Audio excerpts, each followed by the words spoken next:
Ladies and gentlemen, this is awesome because it was not planned, but I get the gigantic pleasure and honor of being with German and European legend Ulf Ehrmann. Ulf, thank you very much for accepting, Thank you for sir. having me. Thank you very much. It's a great pleasure. And just before I leave you all the talk and talk about your career, what you're doing, and what your daughter is doing also, I just want to say it's awesome how the universe is because we met each other a few times on shows. Oh, yeah.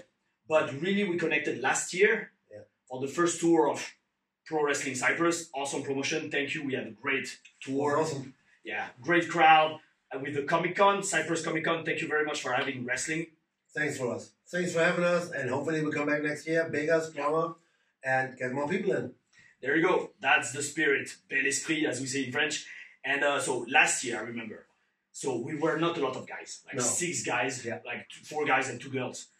But I remember that night in the lobby of the hotel, we spent what, an hour and a half just chit-chatting about everything, what happened back in the days, and what's going on. That's it. I was asking you about your career, everything you've done, because that's the thing. Like, I love people like you. Thank you. Passionate. I love you too. Well, thank you very much. But I love the fact that you're passionate about our industry, wrestling. Yeah. You're still loving it. You're still doing it. And you've done incredible things that you told me last year. So in that 1-hour chat. So I remember last year, I don't know if I told you, but in my head I was like, yo, we should record that. We should film it. We should record it. And here we are. Yeah, 1 year later, we're doing it. So again, thank you very much, sir. No problem, bro. I respect, Anytime. I respect the shit out of everything you've done. So, sir, Ulf Ehrmann, who are you? What have you done? Who I am. So most of the people know me as Herman the German, Ulf Hermann. I started actually wrestling 1989 in a small promotion. I was 5. Yeah, I was 1 probably. No, I'm serious. I started with a smaller promotion. I was training before trying to get in with Big Otto and the CWA. But by that time it was really hard because in those days there was no wrestling schools or anything. So you needed to get somebody to like promote you and try to get you into the business. Gotcha. And it was so competitive because if somebody new comes in, another one has to go. Yeah. So it was really, really rough, and I spent all my money. And then one of the Americans, actually Greg Boyd, under the name Hercules Boyd, shout out to him, he's still out there, maybe he's watching this, I don't know. He connected me with a promoter in Germany called Gerd Fölling, and he was a guy, he had money and was trying to get like get a wrestling promotion going. Yeah. And there was people like Steve Riegel, myself, and some other people. And in 89 already? Yes. Okay. Oh yes. And we started that, and after the first show I did in September 98 in Lübeck actually, and that's really an important part. And we did a 10-day tournament, and we had no clue what we did. Gotcha. We all learned the shit by old timers and like Hans Rooks and some other people. And we did a 10-day tournament and then some smaller shows. And then in January, after Christmas actually, we went already like for 8 weeks to South Africa. Gotcha. And we started touring in South Africa for a guy called Ishmael Rush. Yeah. He brought us over there. We did big shows like the Westridge Stadium in Durban. Like every Saturday, we sold it out. And the experience by that time was, I signed up for, there was no signing, there was no contract. It was handshake agreement, so it's like, you give me this, okay, great, I'm coming, great. So we agreed for a certain kind of money, and that was for like 14 matches in 8 weeks. Yeah. We did 12 matches already like in the first 10 days. Yeah. So and there was no way because they had the tickets, we couldn't go away, so blah, blah, blah. And we worked there. From there we went to Windhoek, to Namibia for another week. And then we went back home and did smaller shows. Yeah. And I did that till 93 when I started with CWA. Okay, so just again to put everything into perspective. So you're saying you started in 89. Yeah. Why wrestling? Because Hanover had the biggest tournament and the longest tournament in the world. Okay, yeah. Like 60 days in one place, nobody can imagine that today. 60 days in one place, every day. Every fucking day. Who was the promoter? By that time, was a guy. Was not Otto Watz. Otto Watz was involved in that one, and Peter Williams. They were co-promoting. Yes. And actually, a guy from Hanover. What was his freaking name? He had a big company actually. Okay. He sponsored the whole thing, and I started with him, '93, and I stayed there till like nearly 2000. But you just loved wrestling. I loved wrestling because my mom and my dad took me to wrestling when I was 13. Okay. Because I get in, because I was taller, I already was there you go. Were you that tall already? And back in the days, there was like 3 tents around the big tent in the middle of the ring. Okay. And it was nearly sold out. By that time, it was like 10 or 12 marks. It's like €6 now for the cheapest seats. But it was still amazing. And it was people like Axel Dieter, Kiyo Migawa, Klaus Wallers, all those guys. Bob Della Sera, UFO. Mm-hmm. I've seen all those guys, and I was really interested in it. Okay. So, but by that time, I never had the intention to do that. And then I watched, we were skiing somewhere in Austria, and I was born, and I watched Sky by that time. Mm-hmm. And I watched WrestleMania 3. Nice, okay, gotcha. And that shit got me hooked. That was in German, with the German commentary? No, in English. Okay, gotcha. It was already in English, and I was hooked on it. I mean, larger-than-life characters, Hulk Hogan, all those guys, Bruce Beefcake, it was amazing. Was there a specific character on that show that got you? I'm like, wow, or was it just the whole thing? The whole thing, the whole presentation, everything they did. And by that time, I was still like really green, so I had no idea what's going on. Gotcha. Okay. We all know the rumors. It's fake. It's not fake. Whatever. Yeah. What's Copperfield? Copperfield is on the show. He's not a magician. He's doing an illusion. Yes. That's what it is. And people don't want to watch that. Yeah. So then I learned a normal job. I'm a certified lifeguard. You told me that. Yes, and bodyguard. And the bodyguard. Oh, bodyguard. Okay, that comes later. That comes completely later. That's a different story. We're very famous. That comes in 4 hours. So there you go. And I did that job, and it was 92, I think. Actually, it was in 91.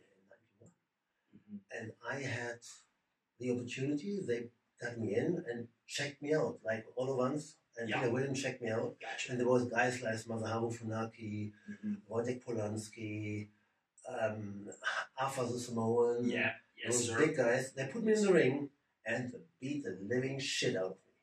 You were big already, no? Still. I did judo and karate and all that stuff, but they fucked me up. Because you're what, 6'5", 6'6"? I was 6'5" in my prime. Gotcha. Yeah. And I came in with like 108 kilos, so I was a big kid already. Oh yeah. That's like and back in the days, everybody was big. It's a different story. Big and tall. So nothing wrong with the generation now, but we come into that point later on. But in those days was like, there was big guys. Klaus Wallers was like 6'6", and everybody was big. And you couldn't even get in if you weren't big enough, right? No. You had to be 100 kilos. No. You had no chance to get in there.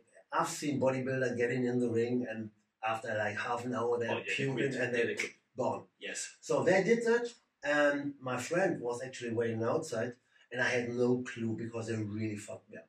There was no like sheep shit. It was straight up. Yeah, but like, did they injure you or just hurt you? No injury. It was not injured, but it hurt. Yeah. And the main thing is, because back in the days, they were trying, if you're tough enough, if you come back. Yes. And it was really hard. My knees were blue, my elbow, my eye was blue. So, and 2 days later, they called me again to come again. Okay. Same shit again. Nice. They called you back. And they saw something. They saw something in me, and but there was not the time for CWA, so I still paid my dues outside of CWA, like going all over, like to England, to France. I worked for Flash Gordon and so on. Yeah, I'll ask you about that for sure, because I worked for Flash many years, and he always told me about you. He loved your character, and but you already had the passion.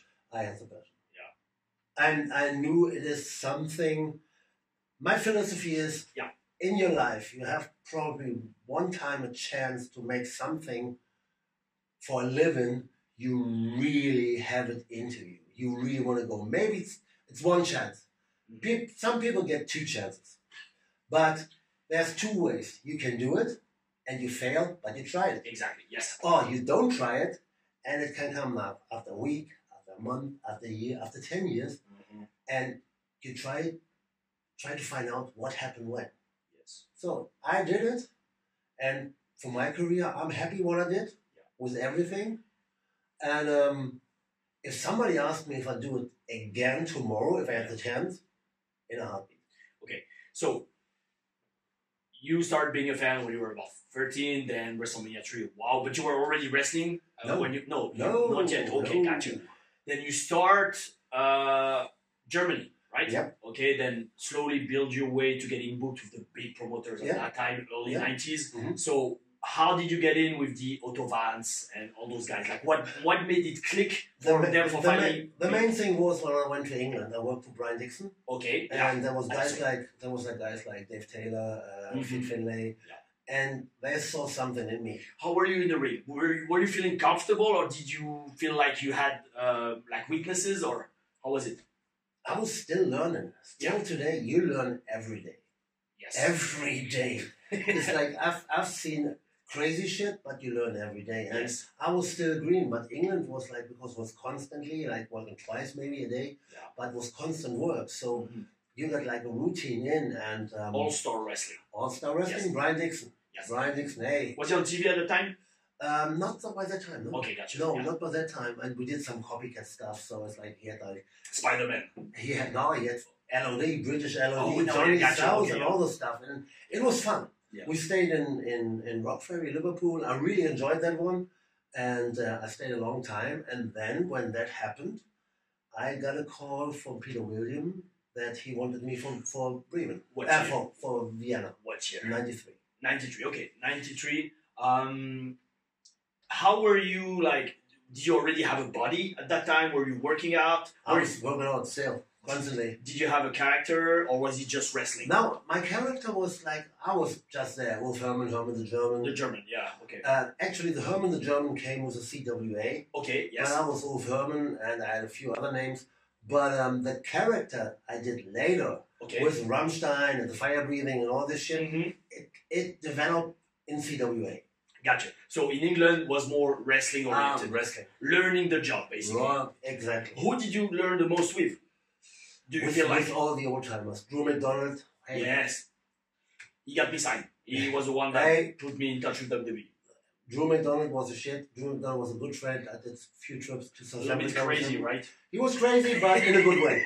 In a good way. Exactly, yeah. Fit Finlay. Yeah. Dave Taylor. And there was some really old timers, Johnny South, all the old timers. I worked with Ken Nagasaki, I worked with Robbie Brookside, I worked with everybody. How much of it was cold in the ring at that time? It was still on the fly. Yeah, I love that. That's an art, it's lost today. Because when you come to a show now, it's like they're talking about matches like for 4 hours, 4 hours before. And back in the day, it was like, this is the start, this is the finish, let's have a match. Yeah. Well, here's the thing. Well, I definitely want to talk about that with you because I love picking your brain and everything you've done, especially about the state of the business. But first, let's set up the stage for your career. So again, you said 93. So Otto and Peter Williams called you for CWA. You go there. What happened? I went and I sold my motorbike. Bought a little caravan. Because were you living in Germany? England? In Germany. No, but like when you were in the UK, you were staying full time in England. I was full time in England. Did you still have a place in Germany? Yes, I was still living with my mom and my dad. Okay, gotcha. So, of course, makes sense. And so then I sold my motorbike, and I bought a little caravan, put it on my car. Yeah. Went to Austria, to Vienna. Had no idea how much I earned. Okay, yeah, just for the opportunity. No freaking clue. That was a great thing for me. I was actually the one I was waiting for. Yeah. And from that day on, I worked every day. So 2 questions with that. Number 1, okay, I'm going to ask, I'm sorry. Yeah, go ahead. How old were you in 89 when you started? 89. I'm 38 now. No, but like, okay, I know your real age. I respect that. I was 23. 23, okay, so 23. So 4 years later, you're 27 when you go to CWA. Gotcha. So now, why was CWA your goal? Because it was big. It was constant work from May till Christmas. Did everybody know it in Germany and Austria? Or was it just the guy around the wrestling business? No, it was well known, especially in the towns we went, like Bremen, Hanover, Vienna, and Graz. Yeah, it was really a big thing. It was right? a big thing, but the business went down already, so I was still on it. Okay. In the first 3 years, when the business was good, and then it faded out. Okay, before we resume your career, why was wrestling so big in those days and not now? Well, it is big with WWE and TV, Easy. Please it's tell an us. easy thing. And please, guys, listen. Too much on TV for free, and people never went to a live show, and they just watched it on TV once a week. By that time, maybe it was once a week on Sky, so you needed to get somewhere. You got Sky or whatever. Yes, sir. So there was nothing on it, and there was a lot of people that went to big shows, and they were disappointed because the European style was more like believable than the flashy style that came from the US. And we didn't have the money to like do a big production or anything. So with me, when I came in with my character, in the beginning I was shooting like rockets out of my sleeves, and I painted every day. Yeah. So but made you stand out. That was one point, because wrestling still, I mean, it was hard for the old timers in Europe, but wrestling is entertainment. It's a show. It's a show. It's a fiction. So, but it was really hard because it was still kayfabe. If you don't know what's kayfabe, it's like protect the business. And that faded out. That was exactly on that point when everything like early blurred 90s, together. 90s, yeah. The kayfabe sheets was there and everything. Everybody was a smart mark all of a sudden, and I really think that hurt the business a lot. Gotcha. Okay, I see your point. So you start with CWA. Mm-hmm. You start then doing more character stuff. Where did that came from? The idea of, like you said, shooting rockets or spitting fire? Because someone told you? I wanted to stand out. Okay, but did like the promoter tell you, hey, you should do that? Or no. Okay. No. Were someone else doing it? No. Really? No. So like you mean they were most like just wrestlers and they were all wrestlers, and maybe there was like back in the days like guys with a mask or anything, but we had like special effects and shit. Okay, awesome. That's awesome. So now, did you get hit for doing that? Yeah. Okay. Because the old timer thought it's not a circus. Gotcha. Okay, yeah. So, but I stick with my roots because I was still standing out, and my point was, even in Vienna, people started liking me. So, and now I became a big babyface in Austria and in Germany, and that showed me that I'm on a good way. I also had a good ear for like fans, because I went out because I was a babyface. Yeah. And I was connecting with the fans, so to see what's going on, what they like, how they react, what they want, and I tried to get it into my character. Yeah.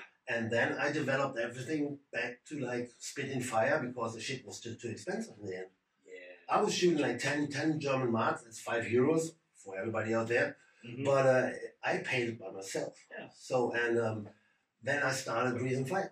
Well, you were investing in your career and your character, so I understand that, but then also it's a money aspect. You got that idea of building that character watching American wrestling, or was it coming from inside? It was coming from inside. Okay.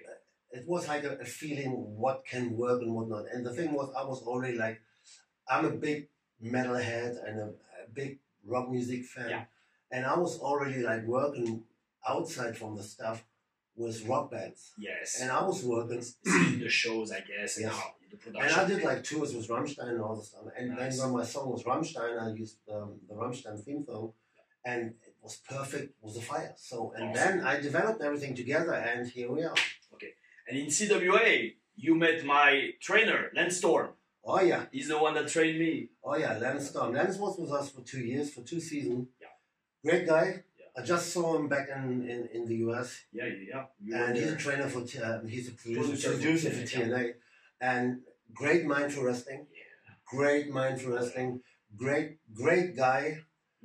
Never got into trouble or anything. Yes. He stayed away from everything. So that's a good advice. Hey, stay away from all the shit. I'm telling you.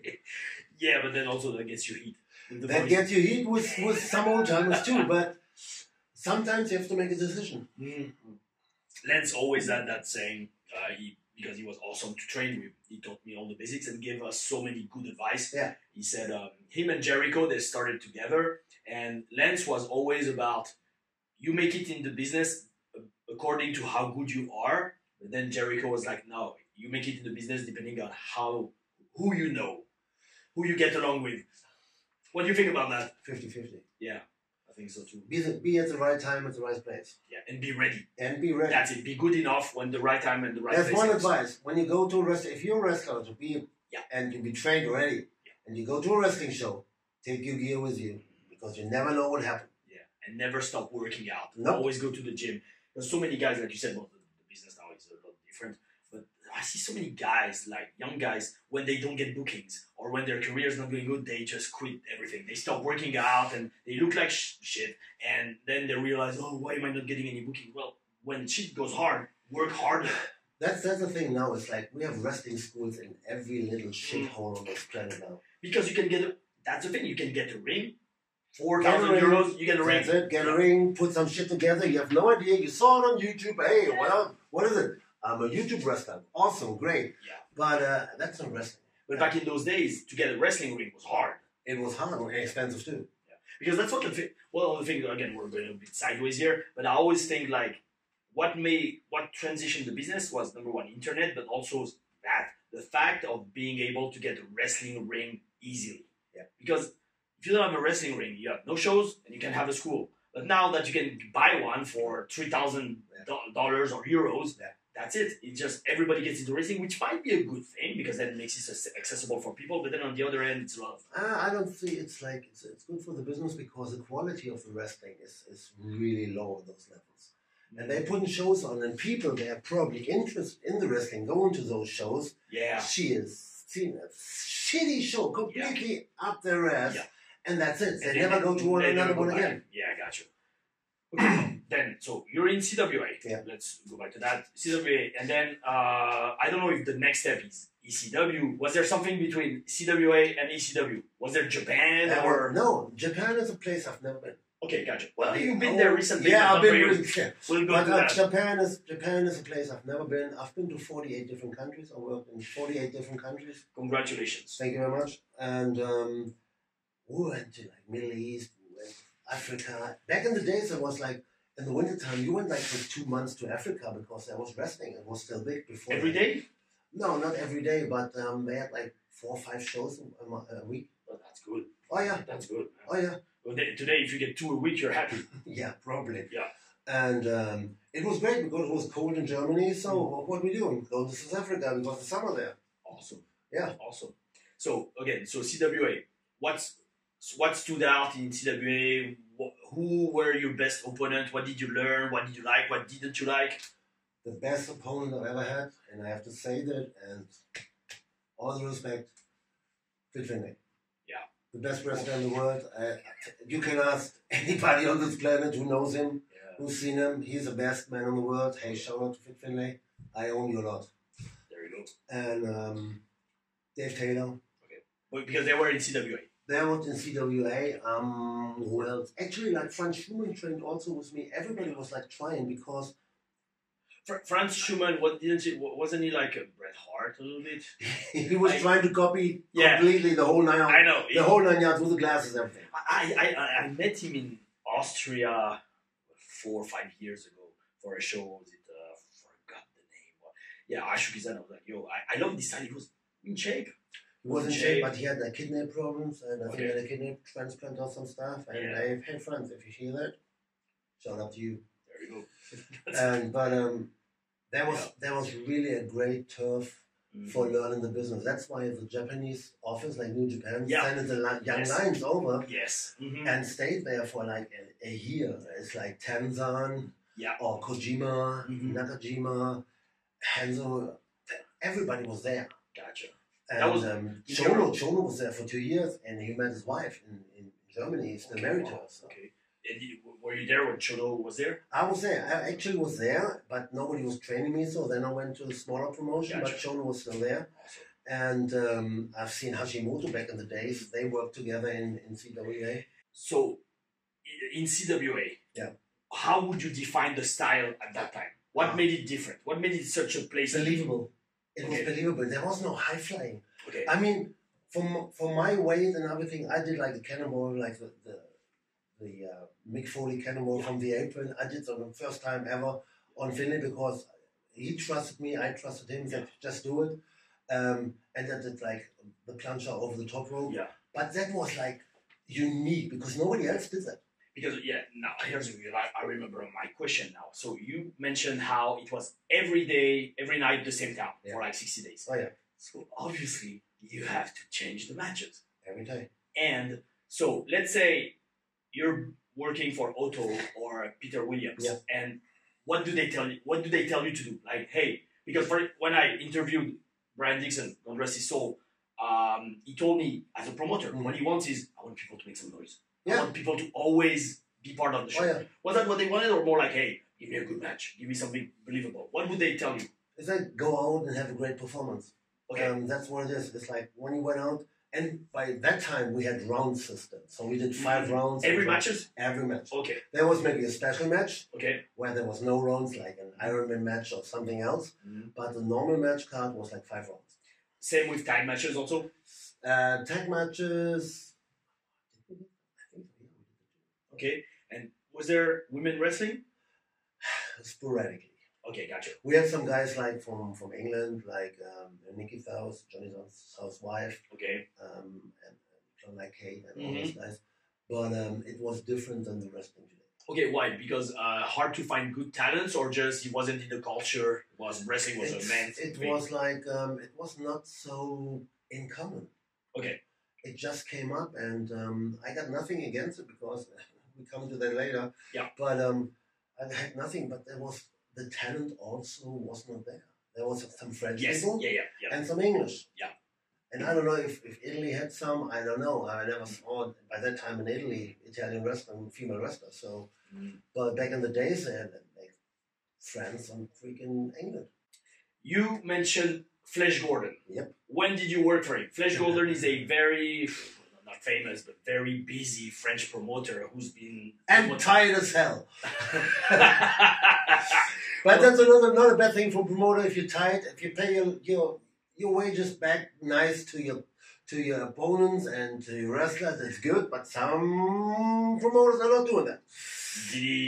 Does he owe you money? No. Okay. Never. I never had a problem with Flash. He took me over. We had, by that time, maybe you remember, we had Eurosport. Oh yeah. He was producing it. That was big. That was big for everybody because we were we had a show on wrestling that Eurosport was promoting that, and I did 3 shows for them. Okay. And those shows, some are on YouTube actually. Still on YouTube. Yeah. And I was working against Prince Effie and some other guys. Yeah. And it was amazing what happened after those shows because out of a sudden it was on satellite. Hey, you remember what satellite TV is? People recognize you. Yes. Because it was big. Eurosport, Europe. Big. Not just France. No, it was all over Europe. And when you went on, it was not like WWE style, whatever, but you went out and people recognized who you are. And that was good for the business, for our business. But here, sorry to interrupt because I've not even on purpose, but I did speak to Flash this week on the phone. He told me he needed some guys in the South because I worked for him for 4 years. I really want to do an interview with him because he's never spoken on the internet about his career or what he's done for the business, which is huge. But here's the thing, because I'll ask you because you've done it. Was the Eurosport thing a French thing and a Flash thing, or what? Or was it like more international? Because I remember he told me he did work with that was a problem because I don't know if it was Otto or somebody else, but they're trying to get control of the whole thing. Yes, yeah. And then it went downhill. It's always the same. It's a power struggle. It's a power struggle. Money talks, bullshit walks. Yeah. And then it went down. It was sad. It was really sad. How many years did it last? Maybe 1 year. Oh, really? That short? Yeah. Oh, yeah. But it was awesome. It was really on. The production was great. We did some venues in France. It was awesome. I remember some of those shows are on YouTube. Oh, yeah. I watch them all the time. Oh, yeah. Okay, so, but that was mid-90s, right? 95? No, 90... Was it 95? No, what 95? It was 92 or 93. Oh, earlier than that? Okay, yeah. okay. Yeah. Okay, so yeah, so basically everything was, in a way, happening at the same time. So, CWA, did you see the business start to go downhill? Yeah. The problem was, first of all, it's a tax issue. Like in a few towns, the the taxes, like the joy tax or anything, whatever you call it, Yeah. It's called Vermögensteuer, was getting up high. Okay. And the interest, because now TV and Yes. like wrestling for free on TV, people found out, I watch this instead of spending money. I can drink my shit, I can do this, blah, blah, blah, blah, blah. But also, it was really hard. There was a few old timers, they understand that they have to go with new talent, but some of the office didn't understood that. Gotcha. So they put all the pressure, like in CWA, they put all the pressure on Finlay, Sinclair, and Rumble. Yeah. And the really pinnacle was when Rumble left and Finlay left. Yeah. It was hard to WCW, fill, Japan, and yes, WCW. It was really hard to fill those shoes. Okay. And there was people, they like Robbie Brookside, he did a great job. Yeah. Danny Collins did a great job. Love Robbie. And awesome. but it was really, really hard to fill those shoes because Finlay was so established over there in Europe and as a believable heel. So you mean fill the shoes in front of the crowd, not backstage as locker room leaders? In front of the crowd. Okay, gotcha. Like finding a new star. Yeah. Okay. It's like business was good when Big Van Vader, we call him Bullpower, when he was over there. He worked with Otto Vance, right? He was a true heel over there. I mean, believable heel. And it's hard to fill those shoes. Yeah. So what year did the whole CWA adventure end? 99. 99, okay. And well, it still lasted like another 4 years. Well, how was it hard? Did what less work? I started 93. I had 6 years, nearly 7 years with CWA. Okay. And towards the end, like 98, 99, was it less and less work or less and less money or what was going on? No, the attendance was going down and down and down. Okay. So it was really hard. We had like Women's Day where women came in for free. For free, yeah. And the dude who was coming with her has to pay like a fee to get in. That was great days. But it was, we need to do special matches every day, like to fill up like empty seats. And it was really hard. Okay, gotcha. And then, well, I'm going to ask the question. How did the ECW adventure come about? Actually, there was a wrestler in England called Dirt by Kid. And I have nothing to say bad about him. He was cool to me, but let's say he was not the best wrestler in the world. He was also Sabu's friend. Okay. So, and he did a show in England called St. Valentine's Massacre. Okay. And he flew me and Michael Kovac in. Okay, yeah. And I was going against Sabu, and Michael was going against RVD. Non-televised show, just... No, hey, tape. Yeah, well, yeah. You remember VHS? I do. Well, I can say I'm old, but I'm old enough, yes, to remember VHS and tape trading. Yeah, tape trading, everything. And it was on tape. Yeah. It was in Walthamstow in England, and it was a great show. Okay. Somehow we clicked it. What year? 98, 99? Was it 94? No, it was later. It was later. Yeah, later. It was later because in 98 I went over to ECW. Should be 97. Okay. I don't know the no, right now. Just to put it together, because that's the thing. Again, like it was crazy when we talked about it last year. You were explaining, and please do it again, how it was working ECW at the time. But yeah, like guys like you, Kovac, you guys have references in Europe, but also you've had that chapter in the US, which is not everybody can say that in Europe, and especially at that time when it was very different. So 97, you have that match with Sabu. Right? I guess it goes well, and then he puts a word into you for you to no, it goes further because after the show in England, there was a show next day in Germany, in Hanover. Okay. Like Stefan Haupt with IWW, it's an independent thing, and Hanover was an independent thing. Yeah. And they had like a local channel also. They put that shit on local channel. Nice. And Sabu was booked? Sabu was booked in RVD. And they liked the match so good in England that we did a tag match. Okay, nice. And so we clicked, we really clicked. With you and Kovac against them. And the good thing was like Sabu was like not ready to fly that day. But I love the guy but his gear was missing. Oh wow, okay. So my mom was there, went home. She sued some fucking new tights for him, That's awesome. so he can work that night. That's awesome. And then he said, whenever you're in the US, blah blah blah, just come around and let's see what's going on. Awesome. And that day I went over to Florida.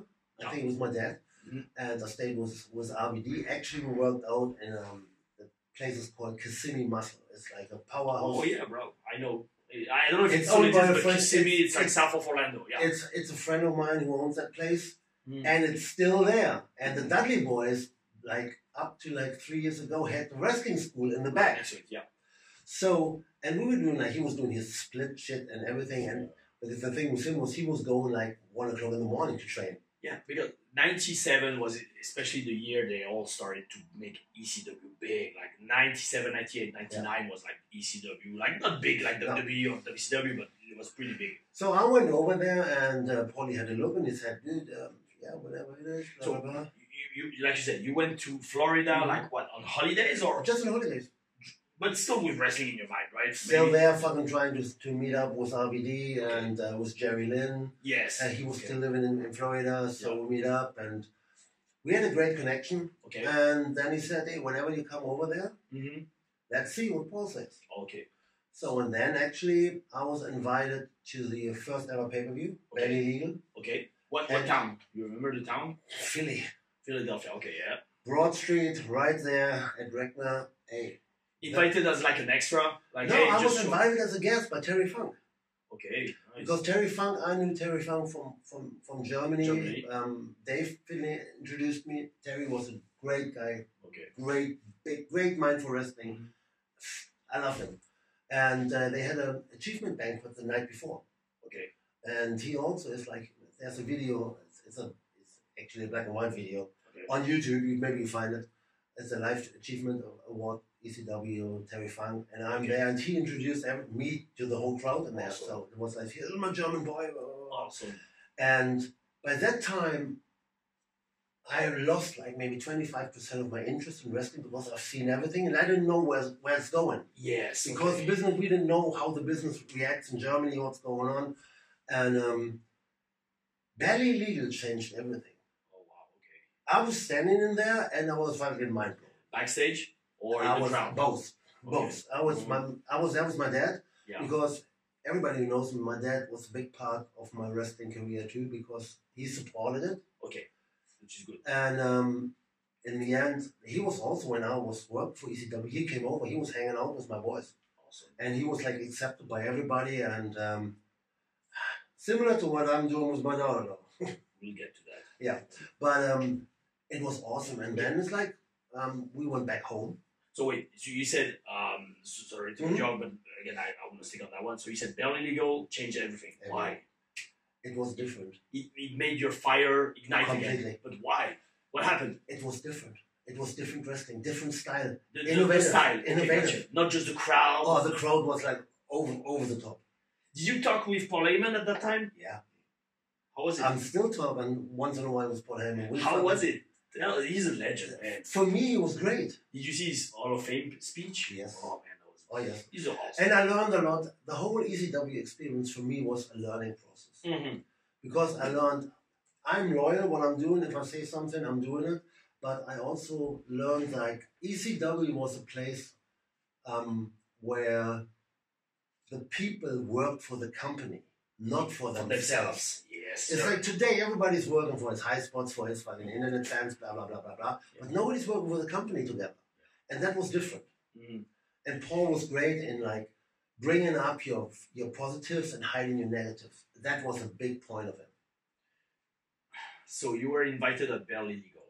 You didn't work the show? No. Okay. Just there watching the whole shit and see what's going on. But then you did work a few shows for ECW. How and when did that come about? I think I went home. Then I did like Vienna and Hanover and something else and Bremen. And then I decided to go over. Gotcha. So you basically flew yourself. Yes. Yeah, just again for the opportunity, makes sense. Yes. And then were you in touch, I don't know, with the office, with some of the With boys? Sabu. I was in touch with Sabu. So you basically told And there was no internet by that time. There was there was nothing. Oh, for sure. Yeah. Well, it was really hard to stay in contact with people. No, not even barely any cell phones at that time. It actually went pager. A little bit, yeah, the little thing. Sabu was actually great. He already had a mobile phone, but that shit was expensive by that time. And late 90s. Oh yeah, cell phones really got popular early 2000s. Yeah. And just a big Nokia thing. And he said, "Come over," and I went over there, and for 3 months, right? Because we talked about it. It was just it was like 3 months because working papers was really hard to get. So we have somehow we find a way to work. Yeah, I see what you mean, but that's the thing. So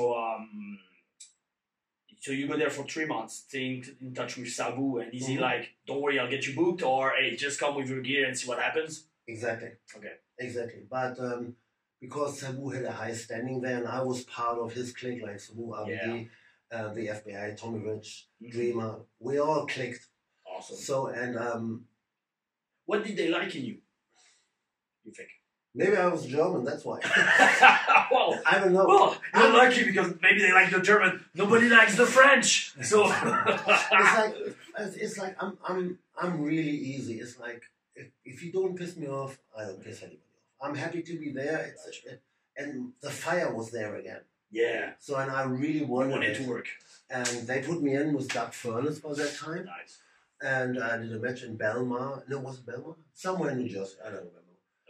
Live event. No, not televised. No, live event. That was actually on a fan cam. Okay. Nice. But you think it's on YouTube? I have no idea. Oh, but then it's like from that day, Sabu tried to get me on every show. Okay. It was hard. Yeah. But there was one point. How was the money? For me, it was okay. Okay. I made because Sabu set up an apartment for me, Kovac, and Masato Tanaka. So we were living actually on the floor with sleeping bags. We had a kitchen, we had a toilet, bathroom, everything was there, but we had no furniture, nothing, and it was awesome. It was awesome. It's like what we did in Europe. I slept on tables, I slept in rings, I did everything. Paying your dues and just doing it for the passion. Oh yeah. Was Michael Kovac already a big amateur of beers at that time? No. Michael. What's going on? He had like short hair. I convinced him to get long hair. Okay. And he was like a nice kid. He was young at that time. He was young, yeah. He's not young anymore. But I love him. He likes beers. I still fucking love him. Oh, we had a great time over there. We had a lot of stories to share. And so it was basically back and forth, I guess. Yeah. Right. So Sabu tries to get you on most of the shows, and at one point you end up doing some TV shows. I did TV shows like the house tapings, and actually I got knocked off. Actually, I was there for Kronos. Kronos that hit me with a 450 and some shit. Yeah. And he was the Eliminators. Saturn. Yeah. Eliminators. Saturn. Yeah. And but there was one point, and that sticks to my mind from everything I did in ECW. It's like was one show, and they needed somebody to put Spike Dudley over. You told me about that story. Please share it because you learn a lot from that story. Oh yeah, and everybody who saw Spike Dudley back in the days, he's like a midget, a bigger midget. Yeah. But he likes to take bumps. He's small, really tiny. That was his gimmick. That was his gimmick, and he was a giant killer. They built him up as a giant killer. Oh yeah, yeah. Because Bamman did the job for him. Everybody did the job for him, and so that night, Paulie, we need to build him up for a pay-per-view, and he asked 5 guys if somebody's doing a job for him. Yeah. And 4 guys said, is it on TV? Yeah. I can't do that. It hurts my character. And he came to me and said, hey, Herman, you want to do this shit? And I said, do I get paid? He said, fuck yeah. So, fuck it, I'm doing it. And from that day on, I had a job. There you go. It's easy. Lesson, again, because it's awesome to talk about your career, but that's also sharing, especially with the channel. Just a little side note, why I resumed doing the channel. Well, most of it is in French, but when I get to share the experience of someone like Ulf, it's in English, but whatever. If you're French, learn to speak English. And or German, I don't know. But the thing is, sharing those stories, it's important because everybody on the internet thinks they know everything. No. And that's an awesome story. Like I said, nobody wanted to job for Spike Dudley. You said, "Hey, am I getting paid? It's a job." It's a job. And from that day on, the booker, Paul Heyman, legend, was like, "Okay, you're on every show. You're loyal to the company. That's it. That's what it is. It's like, okay, if you want belts, trophies, all this shit, stay as amateur. And do a real sport. Stay amateur. Yeah. Go to the Olympics, whatever it is. Mm-hmm. But try to get a trophy to a bakery, to a fucking butcher, and get something to eat out of it. It's a hard fucking problem. And that comes from someone who's like 2 meters tall and could fucking kill you if he wants to. So back in the days. Yeah, but still now, yo, like, well, okay, so I won't say your age, but you're still working, you're still taking bumps. Yeah, there you go. 10 years, I'm 48. I'm 24. So, see? Yeah, there you go. In my head, for sure. And, yeah, but, like, you're still taking bumps, and it's like, yo, man, much respect, but, like you said, it's a show. Well, again, back in the days, maybe it was different in some people's head, but still, at the end of the day, that got you a job. That's what it is. It's like, back in the days, it was a lot of psychology. A match made sense. Mm-hmm. It's like when you come back to CWA, because still, like when Hanover was and there was nothing going on, I told Paulie, hey, I'm going over there and work 60 days. Yeah. So I went back and worked ECW dates, not instead of again CWA dates. So that was great. But if you did a match like a championship match with Finlay or like a handicap match for 15 rounds, in the first 8 rounds, there was just body part working, and it was believable, and people were eating it. Yeah. Because what is wrestling? Wrestling, this here, is your moneymaker. Mm-hmm.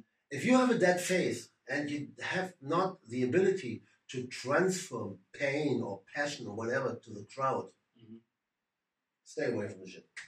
Stay away. Stay away. Did you get that with time, or did you get it pretty fast? Like, understanding that wrestling is about making the crowd feel in the beginning emotion. Was easy because they really hurt me. Oh, yeah, okay. Yeah, gotcha. So for 1 year, it's like nearly 1.5 years, I just did jobs. Like, I did Broadway's, like 5 rounds, like all the way through. Just do it. Your cardio was amazing. And that's the thing, like today. People come into schools and expect to get everything out of it. Sorry. The thing is, like, if you want to take this job serious, work on your cardio at home. Don't go to school and do like 1.5 hours just cardio. Work on your body. Talk to yourself in a mirror to see how it looks. Even if it's funny for you, maybe somehow it's really hard. Today it's no character building anymore. Nobody got a freaking character. And look at you. Yeah. You're the Spartan. You're the fucking vicious Spartan from fucking Greece or wherever the fuck you come from. But you're French. Well, in Europe. But then when I'm I'm the Spartan, say in France, because actually when I'm outside of France, I'm the French guy. Which is... It doesn't matter. But here's the thing. Like, again, the character film maybe we'll go into later a little bit, but what works is when you take something that's here and you turn up the volume. So the Spartan thing, definitely, of course, it's not really French, but it's just my fighting spirit that just turn up and then I put the helmet on and then here we go. But then on the other end, the French thing is like, yo, well, I like being an asshole just to fuck around and I just turn up the volume and it works. So that's the thing, don't forget, wrestling is fiction. It's not real. Back in the days, it was different. We would swear, we had cuss words, everything. And you know why? Because the audience had a thicker skin. Ooh, yeah. Today, everybody is like really like skinless nearly. It's really hard to work. And I mean, what can we do? It's a fiction thing. It's not real what we do. Yeah, but you see it in movies too nowadays. Exactly. You watch the movies from the 80s or the 90s. Well, again, it's a matter of taste, I guess. But still, like you take a Predator, a Rambo, or a Rocky, or a Ghostbusters.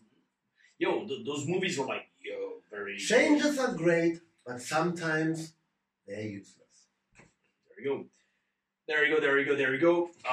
Yeah, but that we're going in a different direction. First off, about the ECW. How about, were you ever in touch with, I don't know, WWE, WCW? I did 3 tryouts with WWE. WWF, actually. Really? When? Where? How? Before I went to CWA. Oh, okay. So was it in Europe or in the States? In the States, they flew me in. Oh, wow. Really? Yes. Okay, so please, how did you get in touch with them? Since I was a great fan, and WWE came, WWF by that time, came over to Germany, and I went to Berlin to a show. Yeah. As a spectator. Okay. And that night... What year? I have no freaking clue. 92, 91, 92. Okay. I don't know. So 2-3 years in the biz. Yes. And on a low level. Mm. But then... Could you bump? Yes. Okay. That was my thing. Bumping was my thing. I loved bumping for everybody. Oh, wow. I really loved it. I'm not with you on that. And still today, it's like if I would do what I did before, it's like, but I would really like to bump. Okay. It's like Hobart like to bump too. He's the same. He actually told me that. Yeah. He likes to do that. When I had the match with him in Hanover, like from the cage, we were giving everything. Wow. So it was really cool. But coming back to that one, it's like I've met by that night Macho Man. Okay. The Beverly Brothers. Yes. Mm-hmm. And some Mike Enos and Wayne Bloom. Yeah, and I think his son was in NXT not too long ago. And I showed them a little bit Berlin. We end up in like a British pub at the Gesundbrunnen, I think, or somewhere in Berlin. Did you wait for them at the exit of the locker room, or did you have someone to introduce? No, actually, somebody came over to me. I don't know who it was. Introduced me, and it's like, I can show you around a little bit, blah blah blah blah blah. So, and then it was a great night. I went back home, and then my dad said, "You want to go see the other show in Frankfurt?" I said, "Fuck yeah." Did they know that you were working a little bit? Yes. Oh yeah. I told them it's like this because Scott Hall was already there, and some guys. They knew everything about CWA. Yeah, CWA was like a big thing. Yes. For developing like big wrestlers. Yes. Capo Shango was there as Rocky Las Vegas, mm-hmm. Together with Scott Hall. Mm-hmm. And I went to Frankfurt, and it was great because that day they introduced the WWF magazine, the first ever magazine for Germany. So the big press conference. I'm sitting there with my dad. Here comes Macho Man, full gear, the full Monty. Ducks everybody, comes straight to me. That's awesome. And that was great. And he said, dude, it's whatever this, if you're in the States, give me a call by payphone. Yeah, but that's it, exactly. Payphone. So what, you had his home number? Yes. That's awesome, man. Give me a call, and then... That's great. He connected me with Chief Jay Strongbow. Yeah, gotcha. And they flew me, I was in LA actually, on holiday, and they flew me into Louisville Garden. That's professional. Man. And I did a freaking tryout there. How did they send you the plane ticket? By post. They just told you, like, by phone, you wrote down the number, went to the airport? Yeah, because that's important. Yeah. When I was at the PC in Orlando, the Performance Center, I asked Billy Gunn, he was my coach at one point, like, yo, back in the 90s, how would you do without GPS, without cell phone, to find your way? Yeah. Like, yo, you just had to use a roadmap and ask people directions. Oh, yeah? Yeah. Fans that think they know everything, they can't even imagine what it was back in the days. I can't even, that's why I'm asking so many questions. The life in those days was not easier, it was different. Yeah. It was different, because now everybody is bitching around when his freaking cell phone goes down. Dies. And yes. Done. Yeah, and done. Like life stops completely. Yes. Yeah. Back in the days, you didn't have that one. Even if you did, like, maybe you remember that. I was working in the music industry also, when they did phoners for big stations or for radio stations. They had a big roll of coins. So they went to a payphone and put all this shit in to do an interview. Oh yeah. And now it's like, here we go. It's different. It might be easier than today, let's be honest. You need something, you just order it online. Yeah. You get it, but... But coming back to the point, it's like, so I did that one, and I was green as green. Yeah. So what was the feedback? Did they still like the size, or because they liked the size? I was tall. I was one of the tallest. I was already like 120. That's huge for Europe nowadays. Yeah. But for them, it was a middle. The max I had was on ECW was 328 pounds. Holy. 145. 145. Yeah. Of muscle, I guess. Yeah, kind of. I was big. I was a musclehead. I was like a big guy. I was never shredded or anything, but it was big. What was your moveset like when you were that big? I did the somersaults outside. I did the plunger over the top rope. I did suplexes and power moves. Okay, I need to find videos of that. I want to see that, man. I can show you some later. well, don't worry. I'll definitely look for them on YouTube. You guys can too. So you have that tryout. If you want to watch something interesting, watch my match against the Warrior. Okay, I was going to ask about that. How did that come about? So you had one match, a 20-minute match with the Ultimate Warrior. Oh, yeah. How did that happen? How was it? That's it. Yeah, so I can say I'm the only German ever with the Warrior, and I mean I was a fan. I was really a fan. I really liked the character, everything, and he was out of WWF, and just came back for a comeback. And there was a publication in Germany called Power Wrestling. Yeah. Wolfgang Stach. And he brought them over for the first ever Power Wrestling trophy. What year? It's 94, 95. Was it so after? Because I know he came back. Maybe it was 96 to wrestle WrestleMania against Triple H. Was that before that or after? Before. Okay, so yeah, in between. Okay, gotcha. So he came to Hanover, got an amount of money for that shit. Oh, I'm sure he did. Yep. I'm not. I got double wage by that time. It was okay. Yeah. But he got paid well, so he was good. He was cool to me. Yeah. But he also had some issues because his comic book was coming out, so it was a different timing for him. And I can say I did the third longest match ever with the Warrior. 20 minutes, right? Over 20 minutes. Who wanted that? Like the promoter or? Actually, it's like go and have a match. Mm-hmm. And it's like, I slammed him outside on the concrete. I did the somersault on him. I did a planche on him. And that one is on YouTube. That one is on YouTube. Yeah. It's like, it's not the greatest match. Finlay was so pissed about him. He was nearly on the way to go to the ring. Because he went to the ring, he was a hyped wrestler. And I mean, by that day, I was really in shape. I mean, my cardio was there. And he went to the ring, shake the ropes, blow up.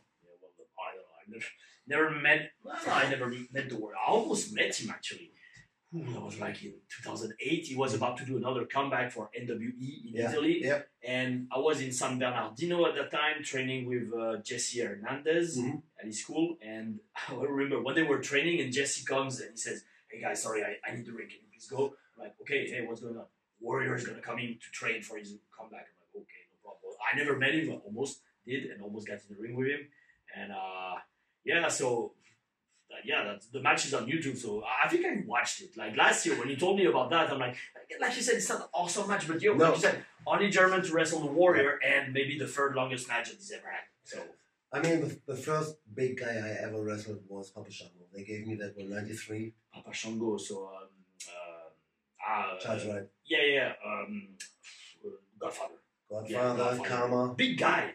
Shit, big guy. And I have to say, because he knew everything about CWA and he just came back because he just changed the character of Papa Shango. Yeah. He gave me everything. Okay. Everything. I did also the planche on him, the whole 9 yards. It was in Bremen, 10,000 people by that time. Eurocatch Festival, 93. And well, that's it. That's awesome. And again, that's why I'm so happy to be filming that. It wasn't planned. Let's do this. Yeah. We finished the third show here in Cyprus for Pro Wrestling Cyprus. Thank you again, guys. And what was it? 6 p.m. I come back to the hotel and I'm like, "Hey, let's do the interview. You've had an awesome career. So after ECW, did you keep working or did you take a break? What happened? What takes you to this day in 2024 where you're still wrestling for Pro Wrestling Cyprus?" The passion for wrestling. Mm-hmm. The passion. I like to entertain people. That's what it is. Did you do it non-stop in between? No. Okay. So what happened? No. So the thing was like when ECW, I actually did a pay-per-view for ECW like November to November 98. Okay. And then I went back another time, but I never got paid for that one. And then somehow it pissed me off. And I went back to Europe. Okay.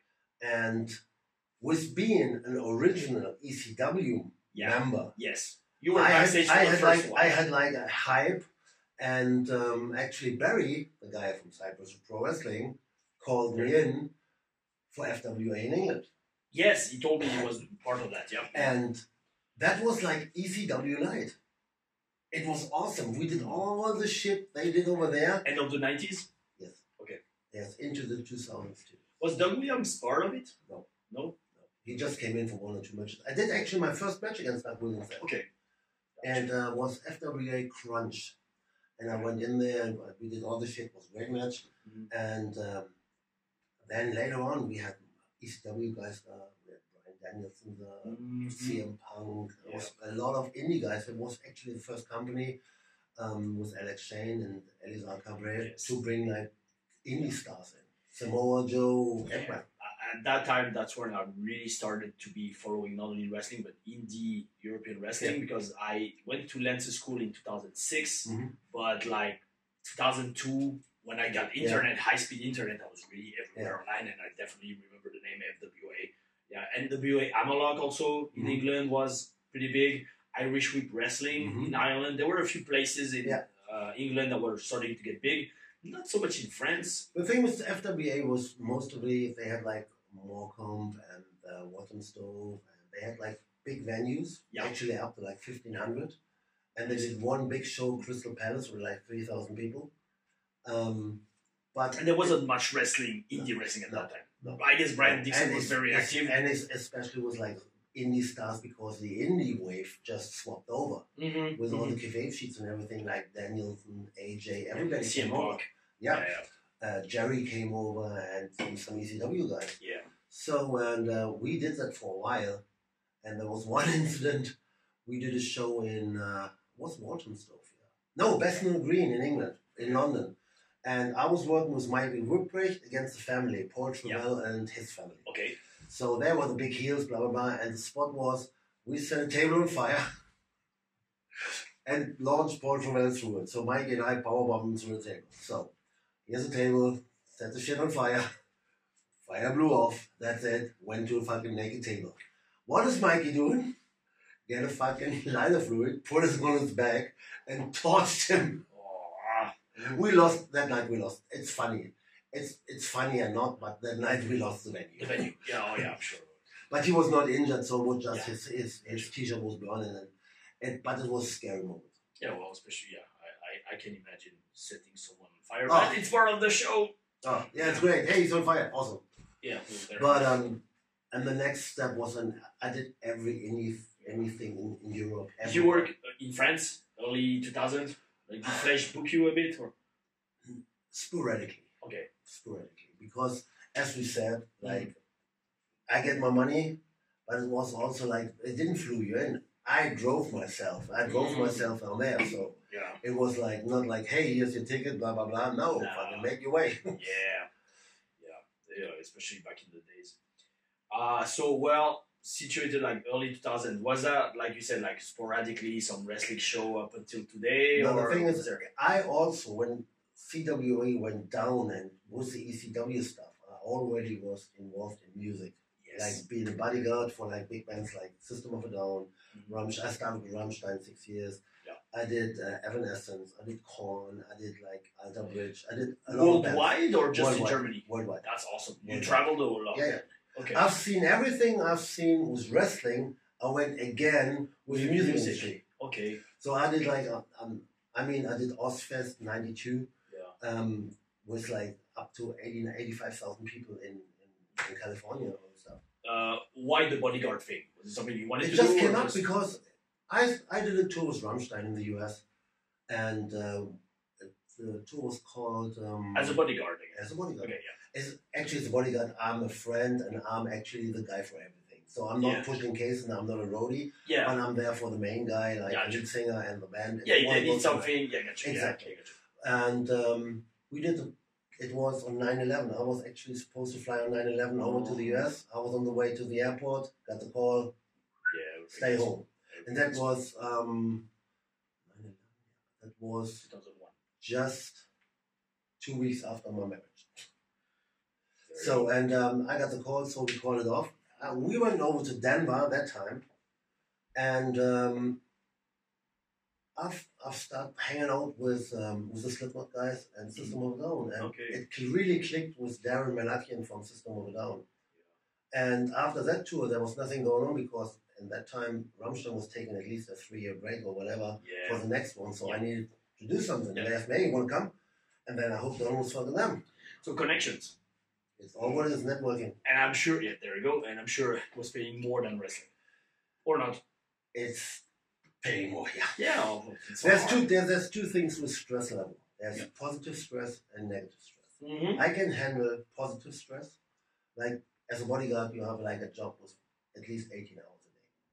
Yeah. So it's not like you doing the concert and then blah blah blah. They do whatever. No, you're full time there.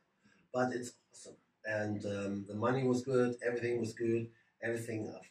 I've met tons of people like Rick Rubin in the US. Mm-hmm. I've met the guys, the main guys from Universal, from music, everything. And I don't think rock stars are as susceptible to be attacked as, I don't know, politicians or was that sometimes really difficult? It's like a good friend of mine told me, it's like when it comes to the point that somebody's attacking your employer, you failed. Yeah. So make sure all the shit around works. Yes. Nobody's getting to the guy. It's all good. Awesome. Gotcha. Yeah, I see what you mean. Yeah, because I could ask you many questions about bodyguard stuff, but it's more about wrestling. But yeah, it's did you follow like a tuition, like a class to become a bodyguard, or was it just experience in combat sports was great, and I also went to Turkey. I did anti-terror training. Okay. Fucking car driving, fucking shooting, all this shit. We were like a army or? It's like similar to the Mossad stuff they do in Israel. Okay. But it's not as expensive. Okay, gotcha. Yeah. So and you get a certificate. And that's also not a thing where you just put on your fucking thing. It's like if you ask you tell them, because I wouldn't carry a gun in Germany or Europe for what? Mm-hmm. It's no need for that. Yeah. Serious. And but it's good to have. Yeah, there you go. And so I was because now we're definitely gonna talk about Bo and what she's doing, but. Anything else you want to add before we switch to what your daughter is doing? I mean, we're coming to the point where I stepped away when my dad died. Gotcha. Okay. Yeah. Because my dad died in 2008. Okay. And my dad was a big part of your career. Of everything. Very supportive, because all of a sudden I went to a show and he wasn't there. And something was missing. Okay. And I really lost the complete interest. And that was also the time when I still had a gym. I sold the gym and I became... Like a workout gym. A real workout gym. And I became a rep for Gibson guitars for actually all the metal bands in the world. And I had an office in Berlin. I did it for 9 years. And when did then Bozilla come into the picture? Bozilla. There you go. Shit. Yeah, she's getting big, and I don't mean physically, man. Talking about Bozilla, yeah. So Bo was born in 2003, and she was a great girl. She got a lot of me somehow. And is that a good thing? Sometimes. But it's like she was like a typical child. She was trying to be like a really nice girl, whatever. But she also had a habit like for pizza, pasta, all this shit. So, and I told her I was 14, it's like, if that shit sticks with you, you'll have a problem. And she starts working out. Okay. And she watched some matches when she was younger and fiddled around on the couch, but she was never interested in becoming a wrestler. So, and then it's like... As a teenager. Yeah. So, and then she learned a job, blah, blah, blah. And then it's like she's really into sport and became, she is huge. For a girl, she's like 6 foot. She's like around like between 250 and 220 natural. Mm-hmm. She's a beast. And the thing is with hers, I took her to training and I said, hey, listen, just try. Maybe you can do that. Maybe you like it, whatever. So we went to training. So what, maybe 2 years ago? 3 years ago. That's it. Because I met, I'll let you resume, but just to get to put the thing again in perspective. Last year, I was first time I met her in person. Like you said, huge but young. She was 20 last year. Last year she was 20. I think pretty much. So she's got the look. She definitely has the love for wrestling, and but growing up, you said she didn't really connect. No, Absolutely zero. She hated it. When people came to me for autographs, she fucking hated it. So and then it's like, just come on, just try it out. It's like, it's different because you like sport. She went in the ropes, running the ropes, and I said, what the fuck? She had it instantly. Like, whoop. Natural. Okay. Take a bump. Boom. What the hell? And what school? Remember which ring was it? Was it Jazzy or no? It wasn't Hanno. Okay, no worries. But it took like 3 weeks, and she really fell in love with the shit. Nice. So and now we come into a point. We training, come into like small things and blah blah blah. There was no character or anything. Yeah. And there was the first show in March or April, I don't know when it was, in Lübeck. Now we come into the Lübeck thing, because in '98 I did my first show in Lübeck. Okay. Now we got the opportunity. They wanted me to wrestle there. I said, hey, what about come in with your daughter? And 30 years after I did my first match, that was so important for me. Yeah. My daughter went with me in Lübeck, where I started. She did nothing. She did a clothesline and something and a suplex. That's it. Just to show the people that she's there. And for me, it was amazing. Cool. It was just amazing. I started everything there with a small promotion, and being in the ring the first time with my daughter was great. Did she love it? Yes. Okay. Every minute. Awesome. And because like she's also like, she was like not self-confident. Yeah. But you mean outside of the ring? Outside of the ring. Yeah. And she's shy, man. And it's also like, when you see her, she's not shy, but you think she's not shy, but she's shy. But if it's business, different story. Yeah, that's what I mean. Like, I've seen her in the ring, she's a beast, but outside she's really quiet, really nice. Yeah. She stays away from all the shit, doing her shit, all this. But then it's like, okay, we got this one. Then we got a call from OPW. They want to train as an enforcer for Lizzie Abo. Yeah. So that was like straight up, came in, boom. Slammed somebody, big pop, great, amazing. And the thing is, she's listened. So I mean, I can tell her a lot and I can show her a lot, but it comes to the point where you've done everything and they're not listening anymore. Yeah. So that's when we said we need to put you in school. So and I went to a few schools. I went to Sean Spears schools. It was actually a cool school. Flatbacks. But that was it before or after Cyprus last year?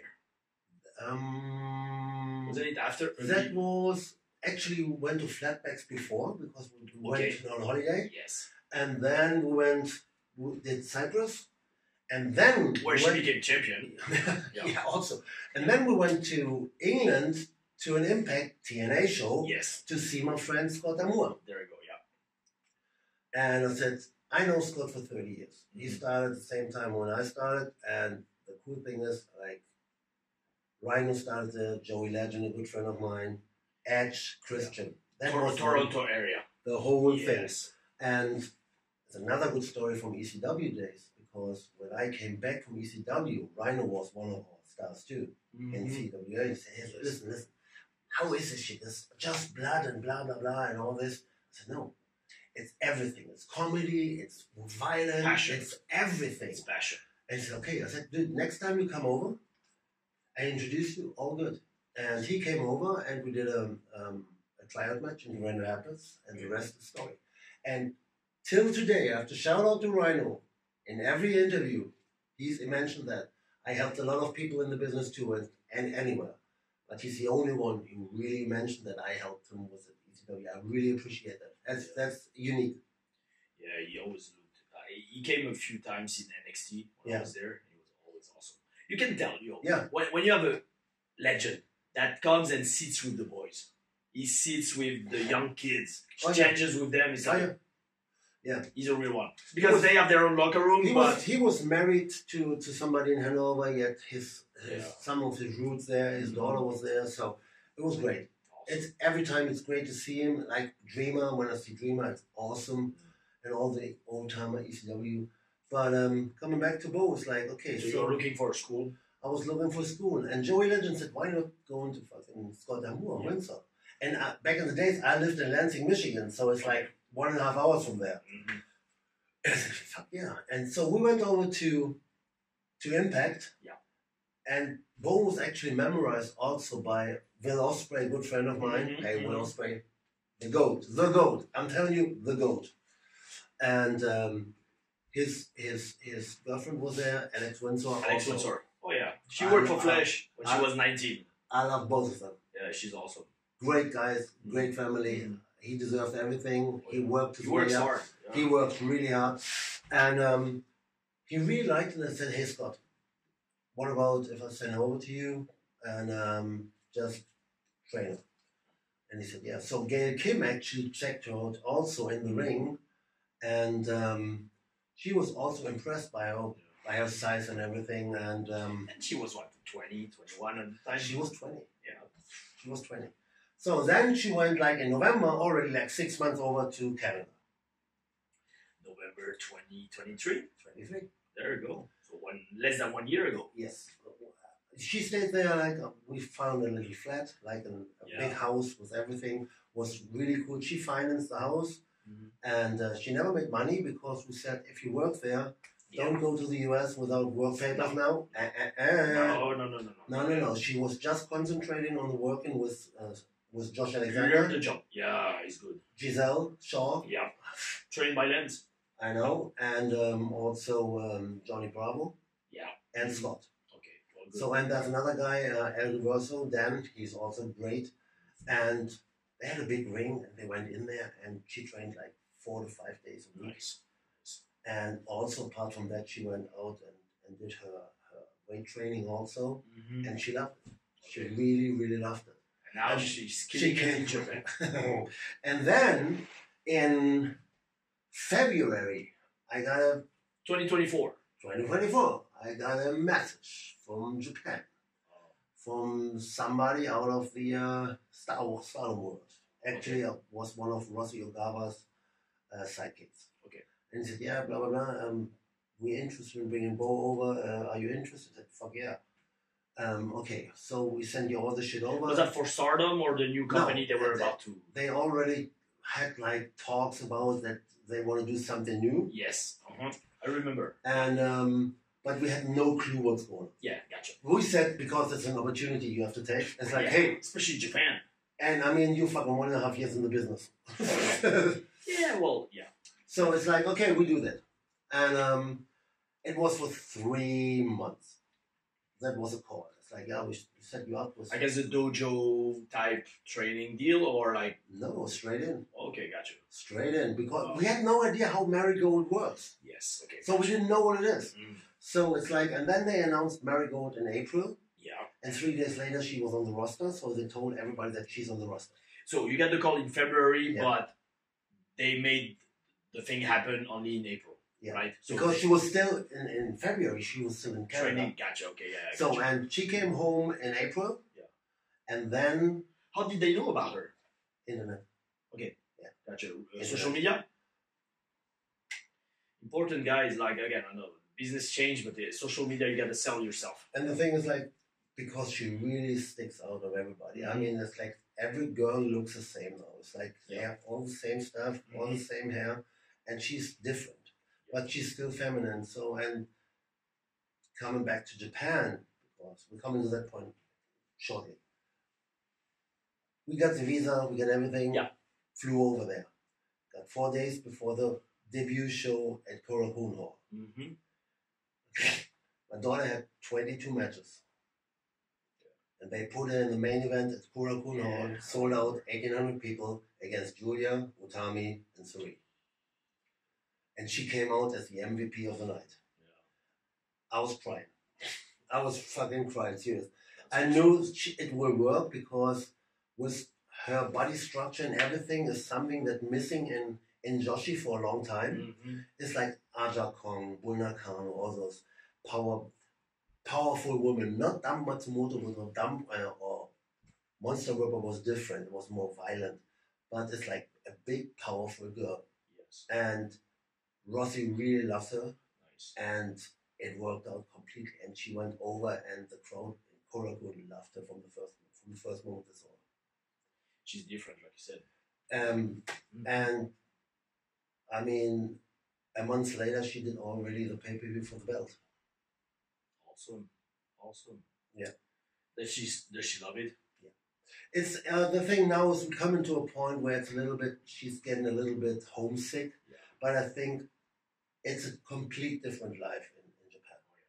It's a different. I love it, but for her it's different. She misses her cats. She got 6 cats at home. She misses her grandma, and we try and maybe later, because right now it's going to a season where it's a lot of business to do for Joshi wrestling and wrestling, especially in Japan, to bring her back over.